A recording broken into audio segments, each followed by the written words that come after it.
My name is Sarah.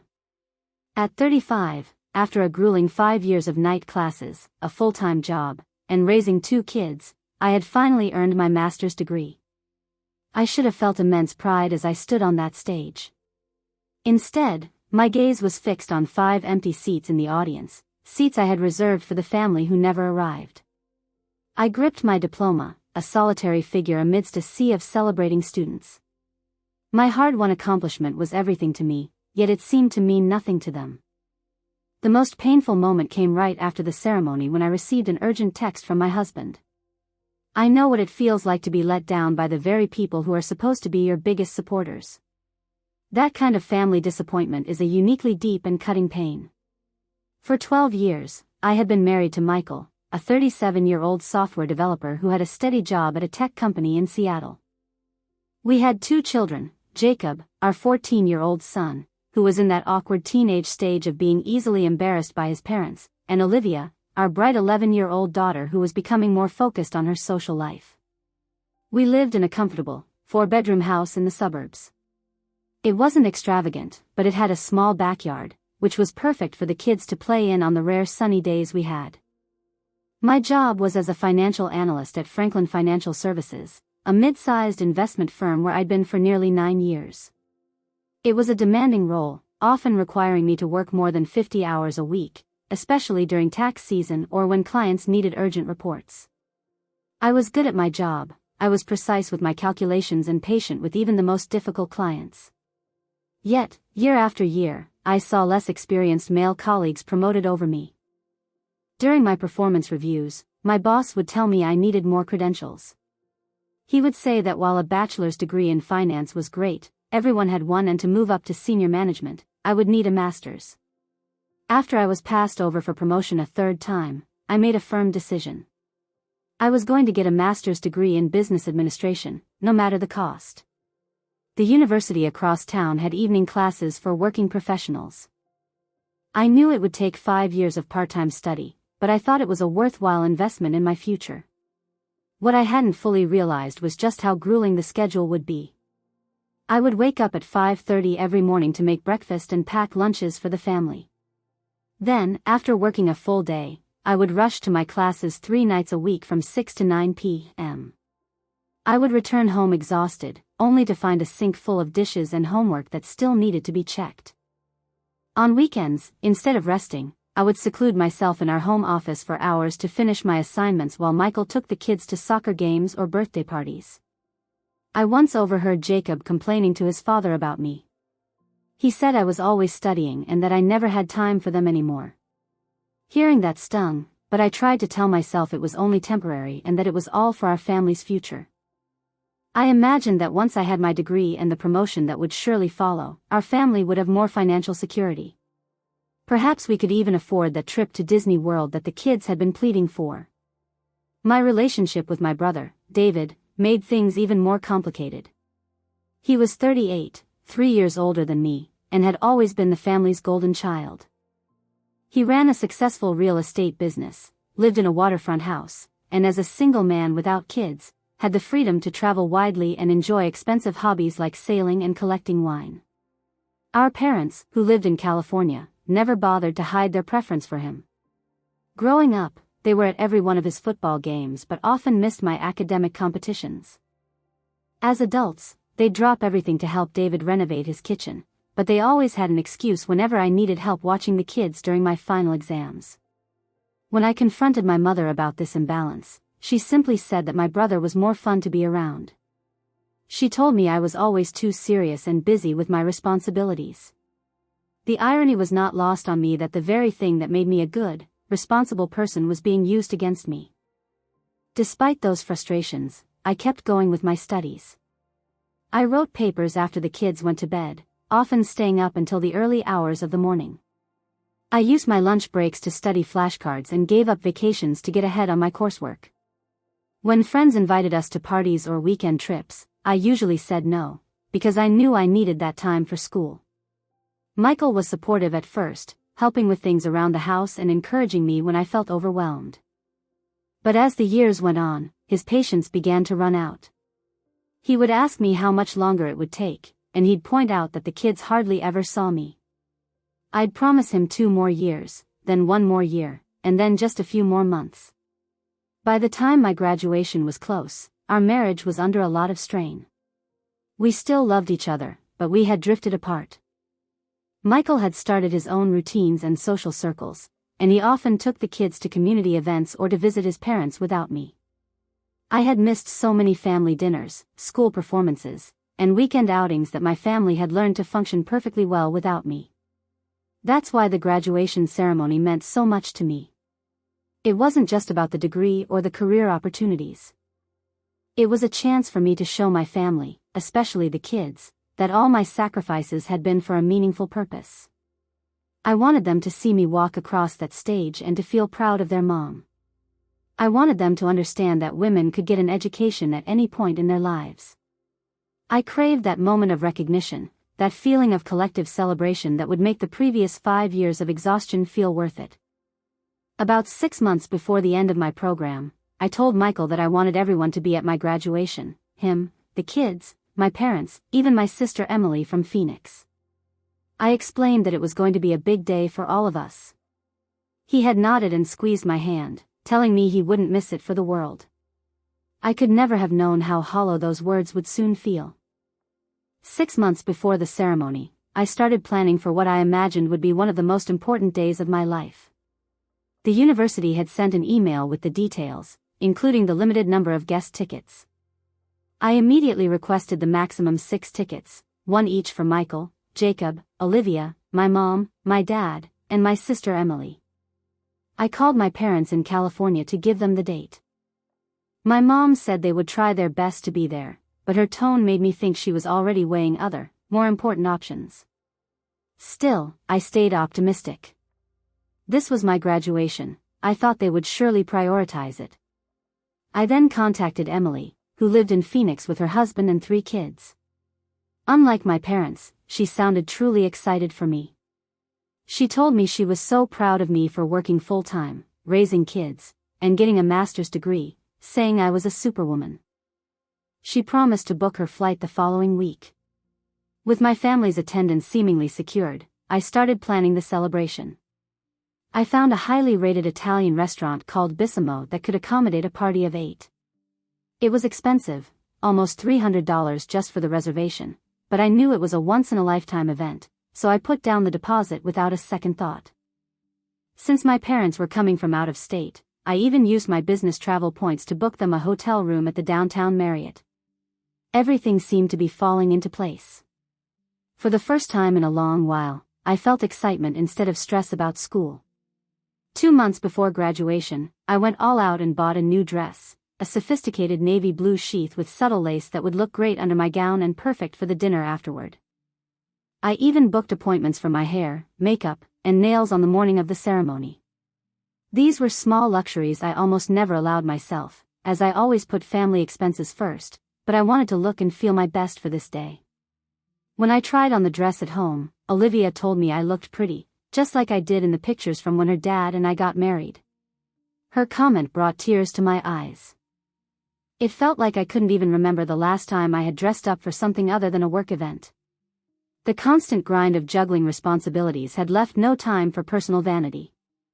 3 weeks before graduation, the first sign of trouble appeared. My brother, David, called to catch up, something he only did sporadically when he remembered he had a sister. After asking a few superficial questions about my studies, he dropped a bombshell.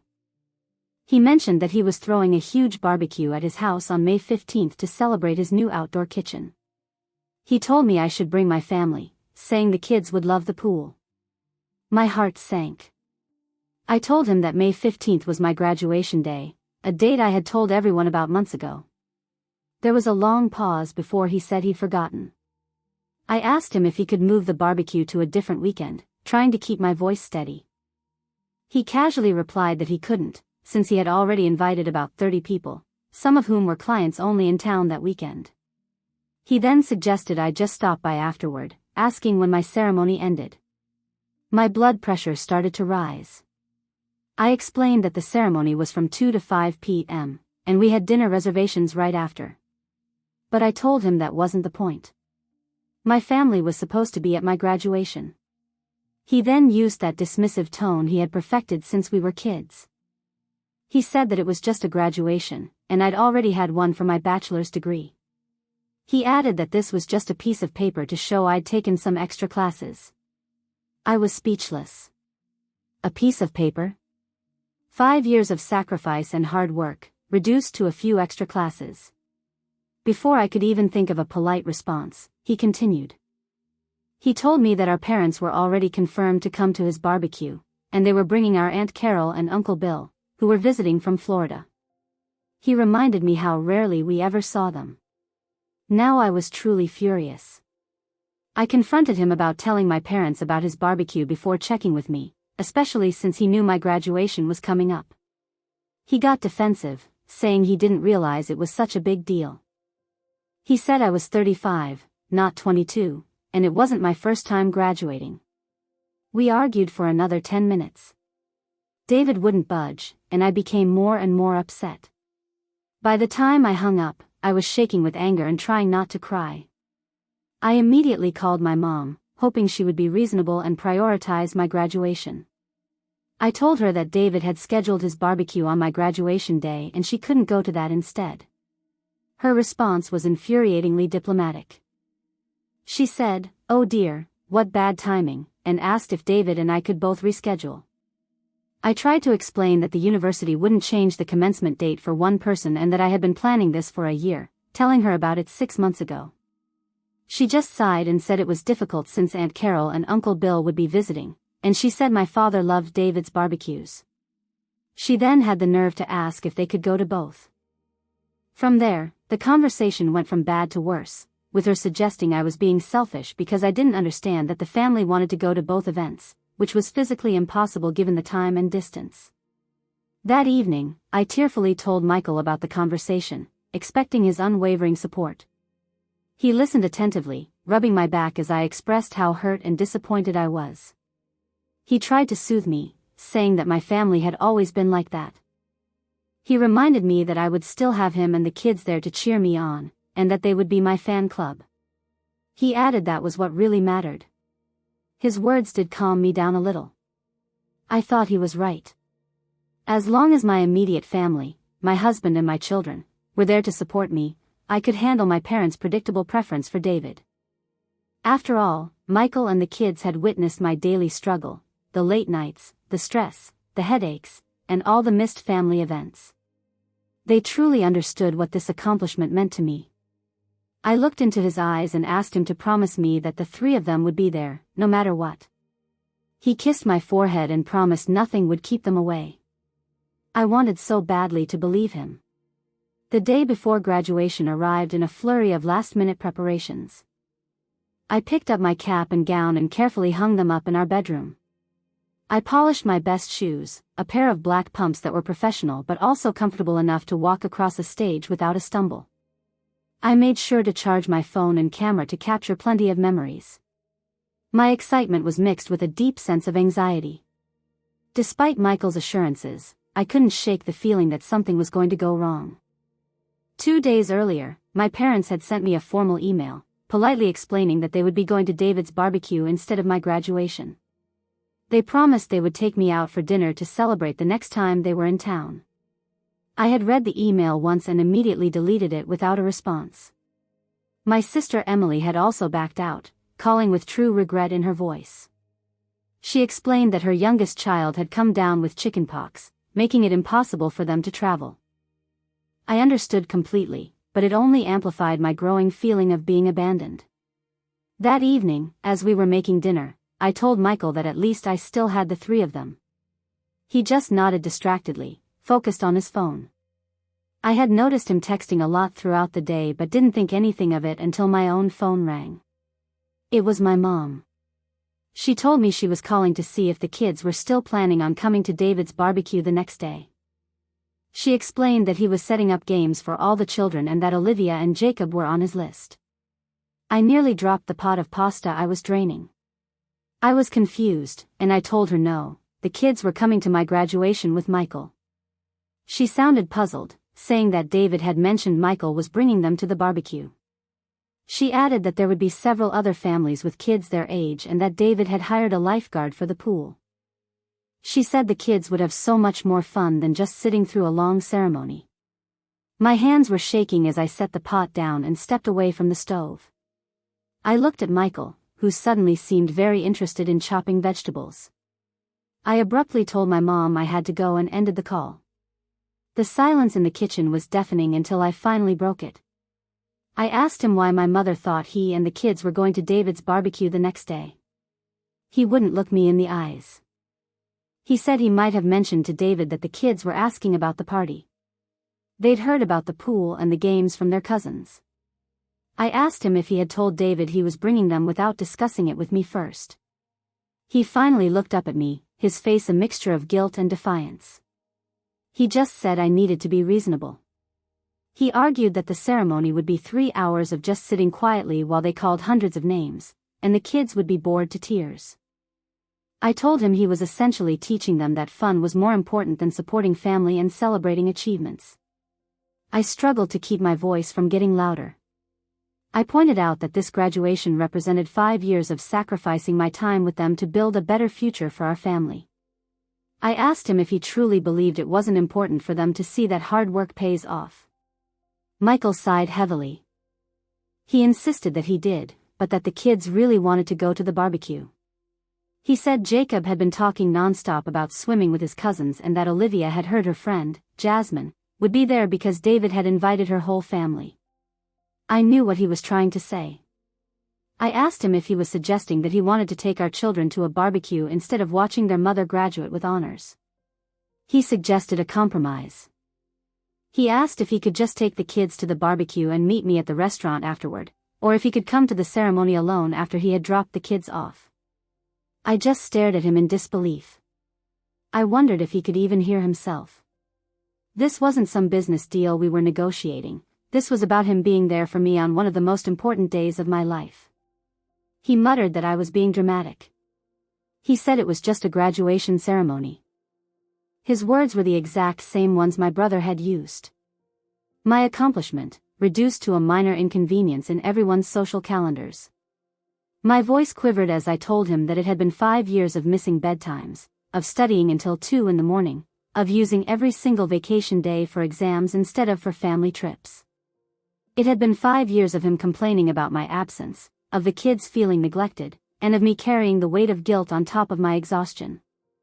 I told him that now, when it was finally over and I just wanted one single day of recognition and support, they were all too busy with a barbecue. He argued that the kids should be able to make their own decisions. He said that since they were 14 and 11, of course they would choose a pool party over a graduation. I countered that parents are supposed to make decisions based on what's valuable, not just what's more fun. The argument escalated from there. Jacob and Olivia eventually came downstairs, drawn by our raised voices. As soon as they realized what we were fighting about, they sided with their father, just as I expected. Jacob even said that only nerds cared about graduation ceremonies, and Olivia tearfully asked why I wanted to ruin their fun. I went to bed that night without eating dinner. I was too upset to even try. Michael slept on the couch, which was rare for us. Lying awake and staring at the ceiling, I couldn't help but wonder how we had ended up in this place. How had my family become so distant from my life? How could they be so dismissive of my achievements? The painful irony was that I had pursued this degree primarily for them. I wanted to provide a better lifestyle for our family and be a role model of determination.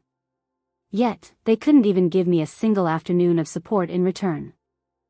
I cried silently into my pillow, mourning not just the inevitable disappointment of the next day, but something much deeper, a fundamental misalignment in how my family and I valued each other's lives.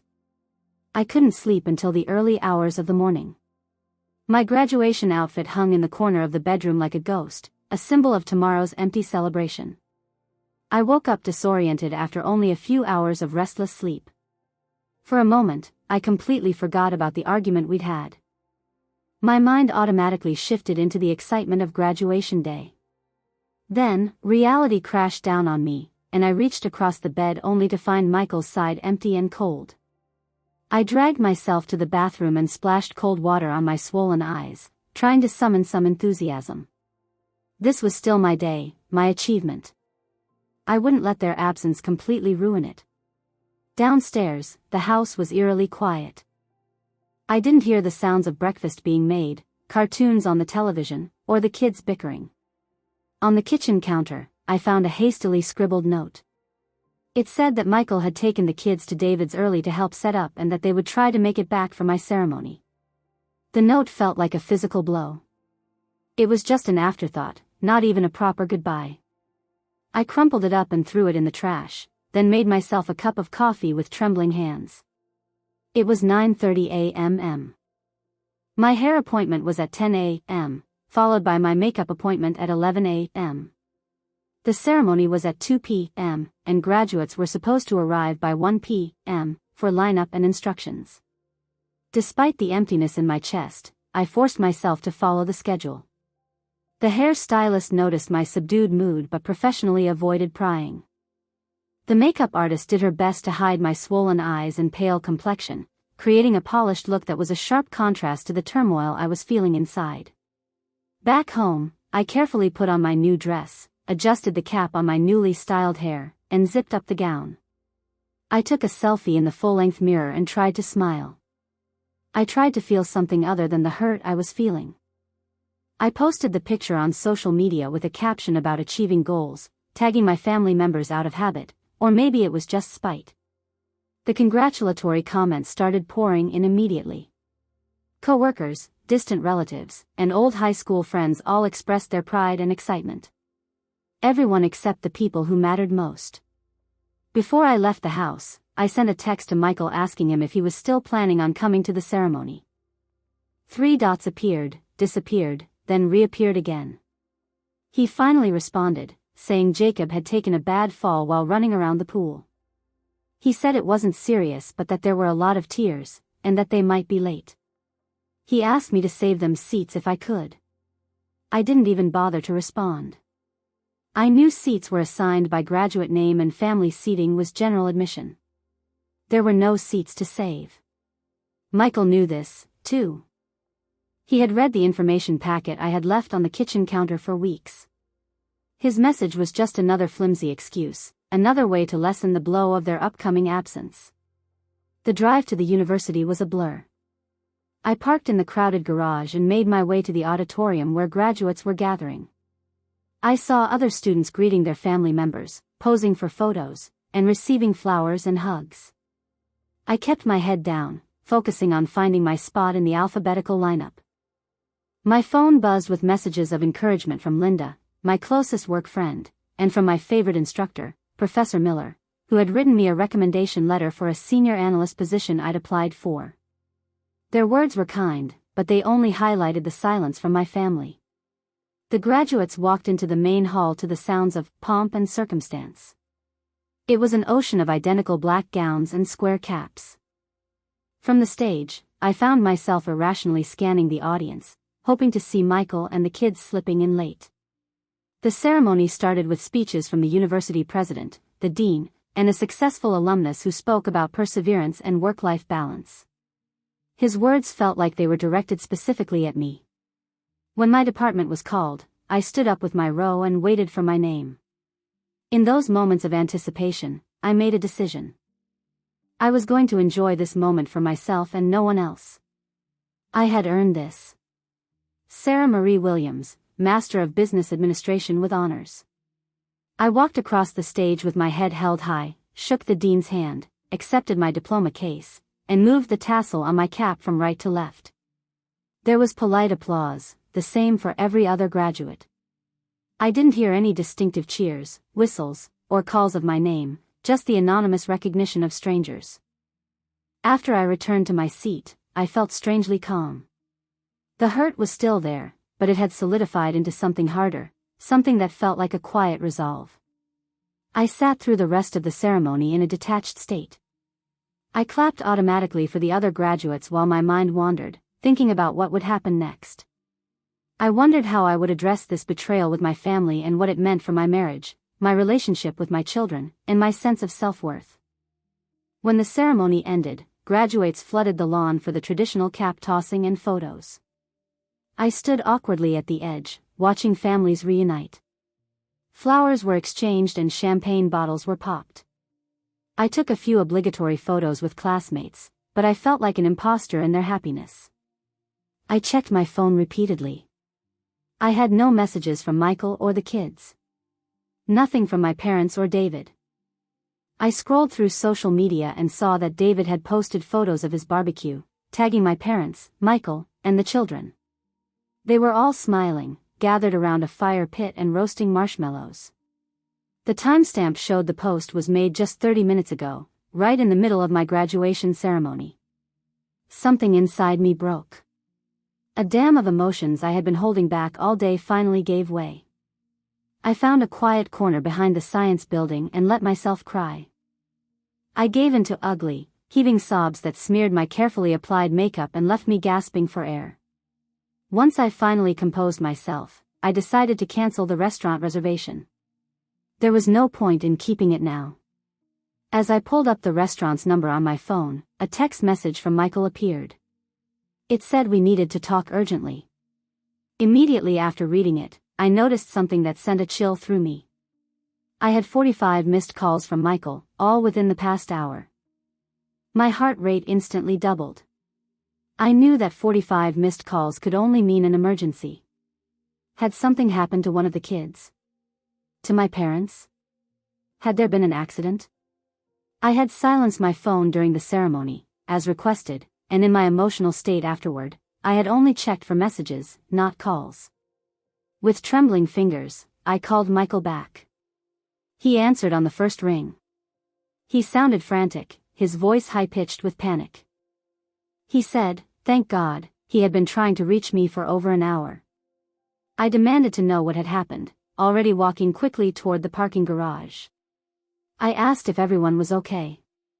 He said it was Jacob, his words tumbling out in a rush. He said Jacob had been climbing on David's ridiculous new water slide, showing off for his cousins, and he had fallen. He said they were at Memorial Hospital and that the doctor thought his arm was broken. I told him I would be right there. I started running despite the heels I was wearing. I asked him how bad it was and if Jacob was in a lot of pain. Michael said they had given him something for the pain but that he was pretty shaken up. He also said that Jacob kept asking for me. That last part sent a wave of conflicting emotions through me. On one hand, my maternal instinct took over immediately, and I was desperate to reach my injured child.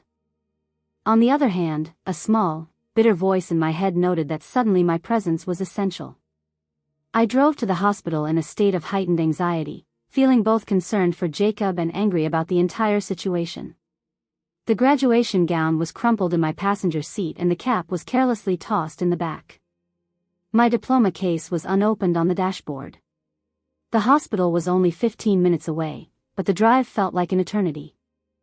I found a parking spot and rushed inside, still in my navy blue dress and with my carefully styled hair now falling loose around my shoulders. The emergency room was busy with the typical Saturday afternoon cases. I gave Jacob's name at the reception desk and was directed to Bay 7. I pulled back the curtain, and the scene that greeted me stopped me in my tracks. Jacob was lying on the bed with his right arm in a temporary splint. His face was tear-stained but calm. Standing around him were not just Michael and Olivia, but my parents, my brother David, and a doctor reviewing some X-rays. They all turned to look at me as I entered. Their expressions ranged from relief to guilt and to something that looked uncomfortably like pity. "Mom, you came," Jacob said, his voice small and childlike despite his age. I went straight to his side, my maternal instinct overriding everything else. I told him of course I came and asked him how he was feeling and what had happened. As I smoothed his hair back from his forehead, the doctor, a man named Dr. Ramirez, approached. He explained that my son had a simple fracture of the radius. He pointed to the X-ray and said it was painful but straightforward. He explained that they would put a cast on it and that he should heal completely in about 6 weeks. I nodded gratefully as a wave of relief washed over me. A broken arm was serious, but it was manageable, not life-threatening. My mother interjected, patting Jacob's leg, and said he had been very brave and had barely cried at all after the initial shock. I acknowledged her with a tight smile, but I couldn't bring myself to engage further. The fact that they were all here, gathered around my son when they couldn't be bothered to attend my graduation, felt like salt in an open wound. David stepped forward, and his expression was full of regret. He said, "Thank God you got here," adding that the little man had been asking for me non-stop. Something in his casual tone, the ease with which he acted as if this were just a normal family gathering and not the culmination of a profound betrayal, snapped what remained of my composure. I repeated his words in a dangerously quiet voice, "Thank God I got here." I added that where I had been was graduating alone while my entire family enjoyed a barbecue. An uncomfortable silence fell over the small space. Michael shot me a warning look, silently pleading with me to not do this here or now. But 5 years of suppressed exhaustion, frustration, and hurt had reached a boiling point. I continued speaking, my voice trembling but clear. I said I had just spent the most important day of my professional life completely alone. I had no husband, no children, no parents, not even a single congratulatory text because a barbecue and a pool party were more important than 5 years of my sacrifice and hard work. My father started to speak, his tone placating, and said this was hardly the time or place. I asked him when a better time would be. I asked if it would be when I was back to being invisible, when I was back to being the responsible one who never got acknowledged, when I was back to putting everyone else first while none of them could spare a single afternoon for me. My mother looked genuinely confused. She said they hadn't realized it meant this much to me. She said it was just a ceremony.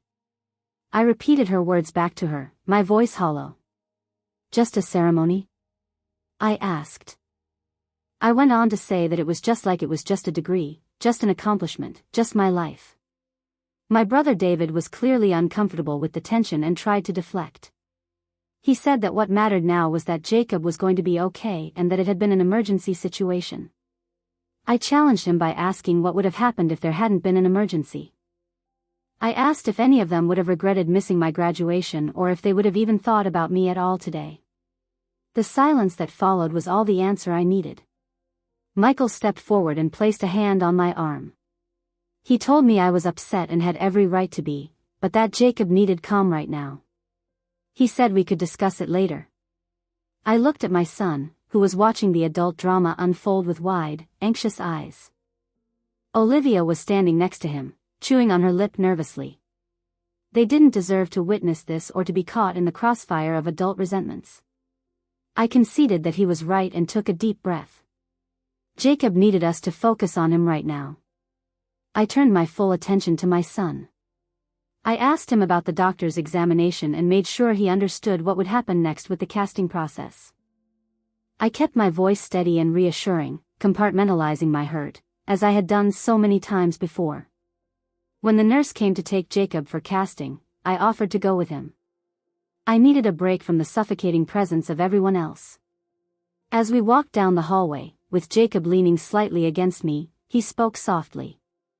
"I am sorry I missed your graduation, Mom. I really wanted to go to the party and Dad said it would be okay." I swallowed hard. "It is not your fault, sweetie. Adults made those decisions, not you. But you are sad." "Yes," I admitted, seeing no point in lying to him. "I am sad, but I am also very proud of myself, and I hope someday you will understand why today was important." He nodded solemnly, his young face contemplative in a way that made him look suddenly older. "I am proud of you too, Mom. Even if I did not see you get your diploma thing." His simple words were the first genuine recognition I had received all day, and they meant more coming from him than they would have from anyone else. After Jacob's arm was properly cast, we returned to find the emergency room bay empty, except for Michael, who explained that my parents and David had gone to get coffee in the cafeteria. Olivia had accompanied them, apparently more interested in the hospital vending machines than in her brother's medical procedure. "The doctor says we can take him home," Michael said, handing me the discharge paperwork. "He has a prescription for pain medication that we need to fill." I nodded mechanically, still operating in mother mode, prioritizing Jacob's needs above everything else. "I will take him home. You can pick up the prescription." "Alicia," Michael began hesitantly. "About today." Not now, I cut him off. Not in front of Jacob. Just then, my phone rang. It was Linda, my coworker, who had promised to attend the graduation ceremony to support me. Alicia, where are you? I have been looking everywhere. I thought we were meeting by the fountain after the ceremony. I had completely forgotten our arrangement in the chaos of the emergency. Linda, I am so sorry. I am at Memorial Hospital. Jacob had an accident. Oh my God. Is he okay? Her concern was immediate and genuine. A broken arm. We are about to head home. Do you need anything? Company, food, someone to pick up prescriptions? Her thoughtful offers, in stark contrast to my family's behavior, brought a lump to my throat. Actually, would you mind coming over later? I could use a friend right now. Of course, I will bring dinner. Text me your address. After ending the call, I noticed Michael watching me with an odd expression. Who was that? He asked. Linda from work. She came to my graduation since no one else did, I replied pointedly. She is bringing dinner later. Before he could respond, my parents and David returned with Olivia, all carrying hospital cafeteria, coffees, and snacks. My mother immediately fussed over Jacob's new blue cast, while my father asked about follow-up appointments. David hung back, uncharacteristically subdued. We are taking Jacob home now, I announced to the group. He needs rest. We will come with you, my mother declared. You will need help with dinner and getting him settled. No, I said firmly, surprising even myself with the forcefulness of my response. Thank you, but no. Linda is bringing dinner and I can manage my own son. The stunned silence that followed gave me a small vindictive satisfaction. But we came all this way, my father protested. And we were planning to stay until tomorrow. You can go back to David's, I suggested coolly. I am sure the barbecue is still going on. I need some space right now. David looked like he might object, but thought better of it. My mother appeared genuinely hurt, but for once, I could not bring myself to accommodate her feelings at the expense of my own. We parted awkwardly in the hospital parking lot with promises to call tomorrow and check on Jacob. Michael drove our car with Jacob carefully secured in the back seat and Olivia unusually quiet beside her brother. I stared out the passenger window, physically and emotionally exhausted. At home, I helped Jacob get comfortable on the living room couch with pillows propping up his arm and his favorite television show playing. Olivia retreated to her room, clearly sensing the tension between her parents. Michael hovered uncertainly, waiting for the inevitable confrontation. I am going to change, I said, gesturing to my graduation outfit that I was still wearing. Then we need to talk. Upstairs, I peeled off the navy blue dress that should have been associated with triumph, but now felt like a costume from a failed performance. I put on comfortable clothes, washed the smeared makeup from my face, and took several deep breaths before returning downstairs. Michael was in the kitchen, mechanically unpacking the prescription bag from the pharmacy. He looked up when I entered. Alicia, I know you are angry, he began. Angry does not begin to cover it, I replied, keeping my voice low so the kids would not hear. I feel betrayed, Michael. By you most of all. He had the decency to look ashamed. I made a mistake. I thought the kids would have more fun at the barbecue and I did not realize how important the ceremony was to you. How could you not realize? I had been talking about it for months. I specifically asked you to promise you would be there, all of you. I know and I am sorry. When David invited us, the kids got so excited and it seemed like a harmless compromise at the time. A compromise implies both parties agree, I said bitterly. You made a unilateral decision to prioritize fun over supporting me. Michael leaned against the counter, running a hand through his hair. You are right. I screwed up badly. But does one mistake erase 12 years of marriage? 5 years of me supporting you through your degree? Supporting me? I repeated incredulously. You complained constantly about my absence. You made me feel guilty for studying. You took the kids to events without even trying to include me. And then on the one day I needed you to show up for me, you chose my brother's party instead. That is not fair, he protested. I had been juggling work in childcare and house maintenance while you were in class 3 nights a week. I had been supportive in ways you do not even see. And I had been working full-time while studying nights and weekends for 5 years to build a better future for our family, I countered. We have both made sacrifices, Michael. The difference is that I would never ever have missed an important milestone in your life. The truth of that statement hung between us. Michael knew I was right. For all his complaints about my absence, I had always shown up for his important moments, rearranging my study schedule, missing classes if necessary. What do you want me to do? He asked finally. How do I fix this? I shook my head slowly. I do not know if you can fix it immediately. I need time to think about what this means for us, about whether I can trust you to value me and my accomplishments. Are you saying you want a separation? Alarm crept into his voice. No, I clarified. I am saying I need space to process what happened today. I am going to stay at the hotel I booked for my parents, just for a week. I need to clear my head. Alicia, be reasonable. Ethan has a broken arm. He needs his mother. Ethan has a father who apparently is perfectly capable of making decisions without consulting me, I replied sharply. He will be fine for a few days with you in charge. I will check in on him daily and come back if there are any complications. Michael looked like he wanted to argue further, but seemed to realize he was in no position to deny me this request. When will you leave? After Linda brings dinner and I explain things to the kids, I will pack tonight and leave in the morning. As if on cue, the doorbell rang, announcing Linda's arrival.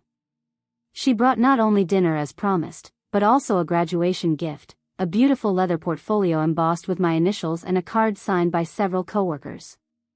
We are so proud of you, she said, hugging me tightly. You worked so hard for this. Her simple acknowledgement brought fresh tears to my eyes. This was all I had wanted from my family, this basic recognition of my achievement. After dinner, while Linda helped Michael clear the dishes, I sat with both children to explain my temporary absence. I reassured Jacob that I would check on him every day and that I was not leaving because of his accident. I just need some quiet time to think, I told them. Sometimes adults need space just like you do when you get overwhelmed. Olivia, more perceptive than I had given her credit for, asked directly. Is this because we missed your graduation? Partly, I admitted, not wanting to lie to them. I was very hurt by that. But this is more about me needing to figure out what I want going forward. It is not a punishment for anyone. It is just something I need. To my surprise, both children accepted this explanation with minimal protest.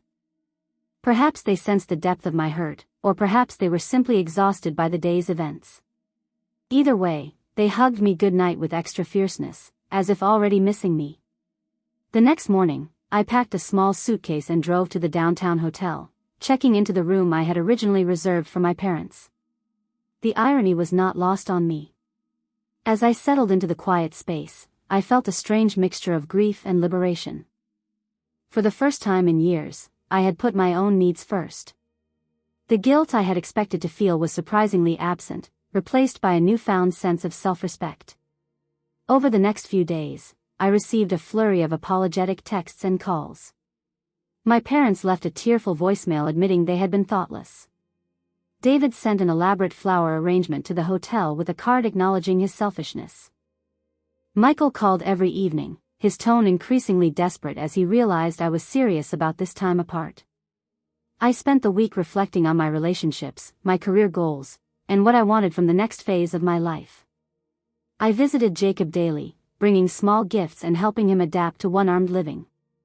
I had lunch with Olivia at her school, reassuring her that family challenges were normal and resolvable. I spoke with my boss about the senior analyst position, which had been unofficially offered to me upon completion of my degree. By the end of the week, I had reached several important conclusions. My family's behavior had revealed a painful truth about how they valued my contributions and aspirations, but it had also given me clarity about my own worth and the boundaries I needed to establish going forward. When I finally returned home, I was ready for the difficult conversations that would reshape our family dynamics. 1 week after my graduation ceremony, I drove home from the hotel with a sense of purpose I had not felt in years. The time alone had been transformative, allowing me to process my hurt without the constant pressure to forgive prematurely for the sake of family harmony. Michael was waiting for me on the front porch, a tentative smile on his face. He helped carry my suitcase inside, where the house was surprisingly clean and orderly. I later learned he had hired a cleaning service, a gesture that acknowledged how much domestic labor I typically shouldered alongside my other responsibilities.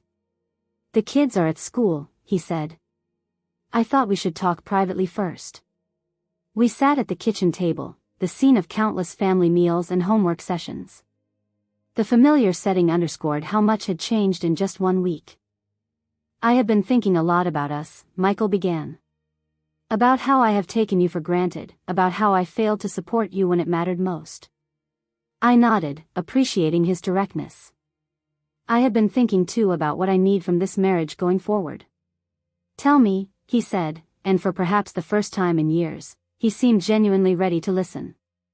"I need respect for my accomplishments, not just lip service.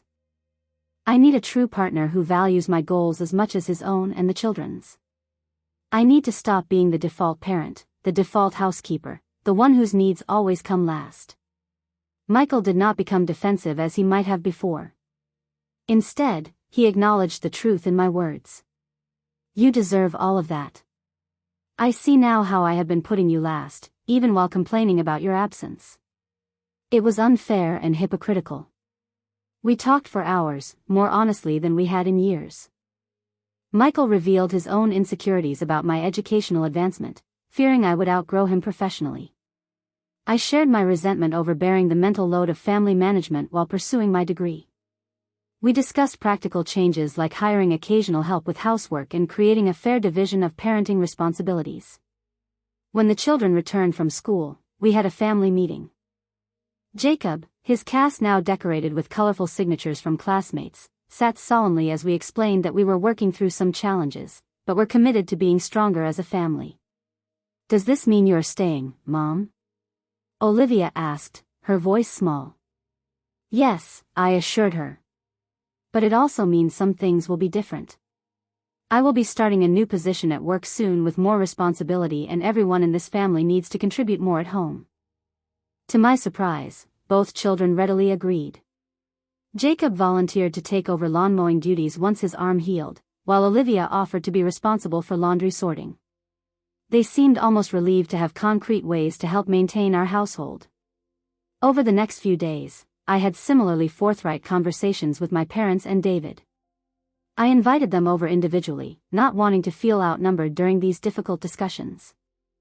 My parents arrived first, bearing gifts and apologies. My mother handed me a card containing a substantial check, clearly hoping to buy forgiveness. I returned it to her gently but firmly. "This is not about money," I explained. "This is about recognizing a pattern that has existed my entire life. David's events always take priority. His achievements are celebrated while mine are minimized." My father looked genuinely surprised. "We had no idea you felt this way, Alicia."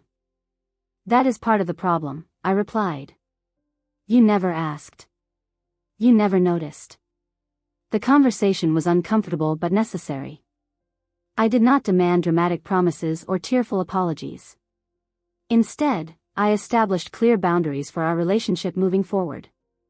I would no longer accept last-minute cancellations or secondary status in family priorities. I would no longer exhaust myself trying to earn approval that was freely given to my brother. David's visit was equally revealing. Without the buffer of our parents or my children, he was forced to confront his role in the family dynamic. "I never intentionally tried to overshadow you," he insisted. "Intent does not erase impact," I countered. "Your barbecue could have been scheduled for any weekend. You chose my graduation day, then refused to change it." To his credit, David did not make excuses. "You are right. I have been selfish. I think I have gotten used to being the center of attention in this family. We reached an understanding that would require ongoing effort to maintain. I did not expect decades of patterns to change overnight, but I was no longer willing to accept being an afterthought in my own family story. The weeks that followed brought gradual healing. Jacob's arm mended steadily, a visible reminder of how resilience can follow injury. My promotion to senior analyst came through, complete with a significant salary increase and a private office.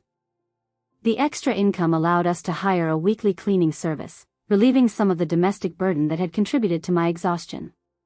Michael followed through on his promises, taking on more parenting responsibilities and making a point to celebrate my professional achievements publicly.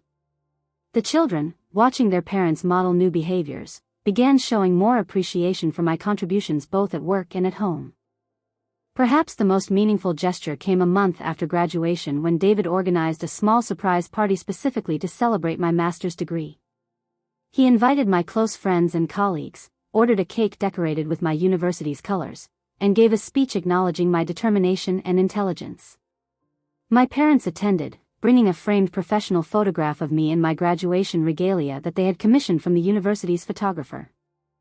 It was a lovely evening, but its significance went beyond the celebration itself. It represented a shift in how my family perceived my accomplishments, a recognition that my milestones deserved the same attention and respect as anyone else's. As I prepared to hang my diploma in my new office, I reflected on the unexpected journey that had followed my graduation day. What should have been a simple celebration had instead become a catalyst for profound change in my most important relationships. I had learned that sometimes the greatest gift of education is not the degree itself, but the self-knowledge that comes with it. I had learned that standing up for myself did not mean losing my family, but rather creating healthier connections based on mutual respect. I had learned that setting boundaries, though initially painful, ultimately allows for more authentic relationships. Most importantly, I had learned that my worth was not determined by others' recognition, but by my own sense of accomplishment and integrity. The empty seats at my graduation had initially felt like rejection, but they had ultimately led to a fuller understanding of my own value and the courage to demand that others recognize it, too. Sometimes the deepest wounds lead to the most significant growth. Have you ever had to stand up for yourself with family members who took you for granted? How did you handle it? Share your experience in the comments below. And do not forget to like and subscribe for more stories about navigating family dynamics and finding your voice. Thank you for listening to my journey, and remember that your achievements deserve celebration, even if you have to be your own biggest cheerleader sometimes.